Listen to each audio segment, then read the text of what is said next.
ये तज्जिया इस्लामाबाद साउंड की तरफ से पेश किया जा रहा है। सलाम। देखें जी, आज कोई किताबी बातें नहीं होंगी, ना ही किसी मैनुअल से पढ़कर कुछ बताया जाएगा। आज हम बात करेंगे अपने सालों के फील्ड के तजर्बे पर। उन 3 मशहूर इफेक्ट्स प्रोसेसर्स का मुआजना करेंगे जो पाकिस्तान और हिंदुस्तान में मजहबी प्रोग्रामों के लिए सबसे ज्यादा इस्तेमाल होते हैं। हम सब लोग जो साउंड का काम करते हैं इस मसले से ज़रूर गुजरे हैं कि भाई मिक्सर भी अच्छा लगा हुआ है, स्पीकर्स भी ठीक हैं, लेकिन नात खां या खतीब की आवाज़ में वो जान ही नहीं आ रही, बिल्कुल खुश्क, बिल्कुल स्पार्ट लग रही है। ख़ास तौर पर जब एनालॉग मिक्सर इस्तेमाल हो रहा हो तो आवाज़ में वो जो एक कैफियत होती है, वो जो एक रूहानियत का एहसास होता है, वो लाना बहुत मुश्किल हो जाता है। बस यहीं पर एक अच्छे एक्सटर्नल इफेक्ट्स प्रोसेसर का काम शुरू होता है। और देखें, सबसे पहली बात तो ये समझनी है कि नात, कवाली और बयान के साउंड की जो ज़रूरियात हैं वो किसी म्यूज़िक कॉन्सर्ट से बिल्कुल अलग हैं। यहाँ सबसे अहम चीज़ है उर्दू और अरबी अल्फाज की साफ अदायगी। मुझे अपना एक वाक़या याद है। एक महफिल में मैंने थोड़ा सा ज़्यादा रिवर्ब इस्तेमाल कर लिया। हुआ ये कि अल्फाज इस गूंज में ऐसे गुम हुए कि कलाम का सारा असर ही ख़त्म हो गया। बस उस दिन मुझे ये बात पल्ले पड़ गई कि यहाँ इफ़ेक्ट्स का काम आवाज़ को सहारा देना है, उसे सजाना नहीं है। एहतराम और कंट्रोल, ये 2 सबसे अहम उसूल हैं। मार्केट में ना मोटी मोटी 2 किस्में हैं इन यूनिट्स की। एक होते हैं डेडिकेटेड यूनिट्स, जैसे बॉस की डीडी सीरीज। ये सिर्फ एक काम करने के लिए बने हैं, यानी एको या डिले, और वो काम ये बिल्कुल परफेक्ट करते हैं। दूसरे हैं मल्टी इफेक्ट्स प्रोसेसर। ये समझने के एक स्विस आर्मी नाइफ की तरह हैं। इनमें टूल्स तो बहुत सारे होते हैं, लेकिन हर टूल की अपनी एक जगह और अपनी कुछ हुदूद होती हैं। तो सबसे पहले उस चीज़ की बात करते हैं जिस पे शायद हम सब ने हाथ सीधा किया है, बॉस की डीडी सीरीज। जब भी साफ, वाज़े और भरोसे वाली एको की बात होती है ना, तो कई दहाइयों से इसका कोई मुकाबला नहीं है। ये वो मेयार है जिस पर बाकी सबको परखा जाता रहा है। बॉस की जो तारीख है ना, वही उसकी क्वालिटी की ज़मानत है। 1983 में DD2 आया, फिर 1986 में आया DD3, जिसने इंडस्ट्री पर जैसे राज किया और आज भी हज़ारों सिस्टम्स में चल रहा है। वो एक गेम चेंजर था, काबिले भरोसा और हर ऑपरेटर की पहुंच में। फिर DD7 आया, जिसने टेप टेम्पो जैसे फीचर्स देकर महफिलों में बहुत मकबूलियत हासिल की। और अब DD8 जैसे जदीद मॉडल भी हैं।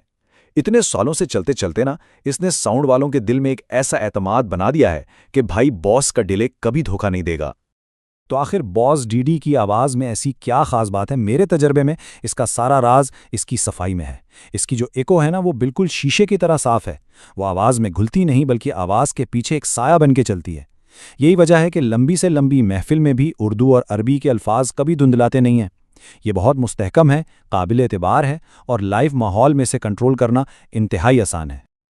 अब इसको इस्तेमाल करने के 2 बड़े तरीके हैं, ख़ास तौर पे हमारे काम में। नात शरीफ और बयान के लिए एक छोटा साफ सुथरा डीले चाहिए जो बस आवाज़ को हल्की सी गहराई दे दे। उसके लिए DD3 जैसा सादा डीले बेहतरीन है। दूसरी तरफ है कव्वाली, जहां डीले को तबले और हारमोनियम की ताल के साथ साथ चलना होता है। यहां फिर DD7 या DD5 जैसे मॉडल्स की टैप टेम्पो वाली सहूलत काम आती है, जो एक रिदम बनाने में मदद देती है। तो बॉस डीडी तो हो गया साफ इको का बादशाह।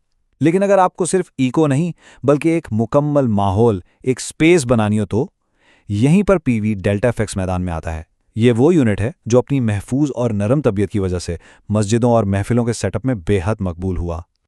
इसकी आवाज़ का किरदार समझने वाला है। इसका जो रिवर्ब है वो बहुत हमवार और थोड़ा डार्क है, यानी बहुत चमकदार या तेज़ नहीं है। इसका डिले भी गोल और नरम सा है, जो कभी भी कानों को चुभता नहीं। और सबसे बड़ी खूबी यह है कि इसके इफेक्ट्स मिक्स के अंदर बैठते हैं, आवाज़ के ऊपर एक अलग तह नहीं बनाते। ये सिर्फ आवाज़ को सहारा देता है, और अगर आपसे कोई छोटी मोटी गलती हो भी जाए तो ये उसे काफ़ी हद तक छुपा लेता है। ये एम्बियंस या माहौल बनाने में माहिर है। इसको यूं समझें, डिले एक वाज़े एको है, जैसे किसी दीवार से टकराकर आवाज़ वापस आए। एम्बियंस इससे अलग है। ये एक बड़े खुले कमरे की कुदरती गूंज जैसी कैफियत है।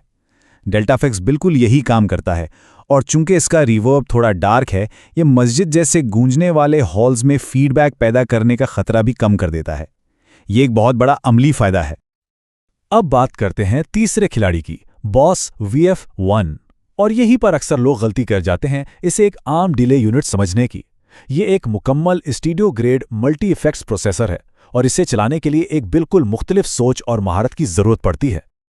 इसकी ताकत का अंदाज़ा इस बात से लगाएं कि इस एक छोटे से बॉक्स में तकरीबन 400 इफेक्ट्स हैं। हर किस्म के reverb, delay, chorus, vocal pitch correction, EQ, यहाँ तक के गिटार एम्प मॉडल्स भी। मतलब तख्लीकी सलाहियतों के लिहाज से इसकी कोई हद ही नहीं है। ये समझे कि एक मुकम्मल स्टूडियो आपकी जेब में है। लेकिन यही ताकत लाइव महफिल में एक दो-धारी तलवार बन जाती है। मैंने कई बार देखा है कि ऑपरेटर इसके इफेक्ट्स की चमक दमक से मुतासिर होकर इसे सेटअप में लगाता है और नतीजा एक गूंजता हुआ फीडबैक से भरा हुआ शोर होता है। ये कोई खिलौना नहीं है। इसकी साफ स्टूडियो जैसी आवाज को कंट्रोल करने के लिए गहरा इल्म और बहुत एहतियात चाहिए। एक गलत सेटिंग और आप पूरी महफिल का साउंड खराब कर सकते हैं। तो अब जब हमने इन सब की खूबियां देख ली हैं तो इनकी हुदूद को समझना भी इतना ही ज़रूरी है। बॉस डीडी सिर्फ डिले तक महदूद है। पीवी डेल्टा इफेक्ट्स में आप बहुत गहरी तख्लीकी तब्दीलियां नहीं कर सकते और बॉस VF1 लाइव मजहबी प्रोग्रामों के लिए नए ऑपरेटर्स के लिए बिल्कुल नहीं है। और एक बात हमेशा याद रखें, सही गेन स्ट्रक्चर सबसे अहम है।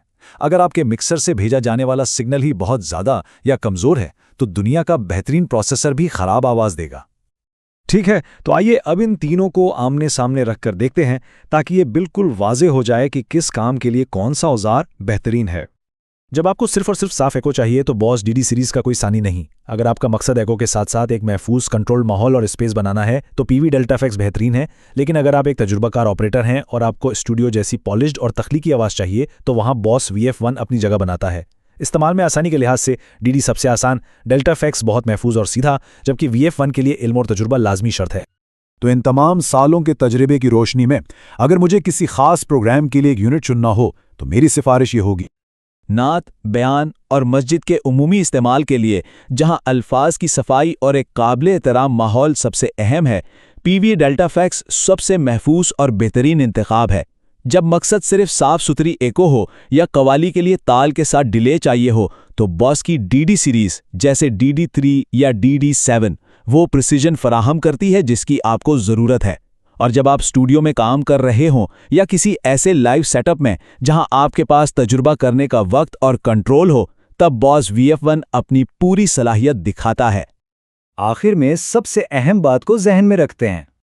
दिन के इख्तिताम पर बात सैकड़ों फीचर्स या महंगे सामान की नहीं होती। बात होती है उस सामान पर एतमाद की। लंबी महफिलों में सबसे अहम चीजें हैं आवाज की समझ, आपका अपने सिस्टम पर कंट्रोल और ये भरोसा कि आपका सामान पूरी रात मुस्तहकम और काबिल एतबार तरीके से चलेगा। क्या आपने कभी boss DD, PVV delta effects या बॉस VF1 को किसी हकीकी महफिल, मस्जिद या कव्वाली के सेटअप में इस्तेमाल किया है? अपना तजुर्बा नीचे कमेंट्स में ज़रूर बताएं। हम हर एक कमेंट पढ़ते हैं और इसी तरह के हकीकी फील्ड के तजुर्बे पर मबनी मशवरों के लिए लाइक और सब्सक्राइब करना ना भूलें। शुक्रिया।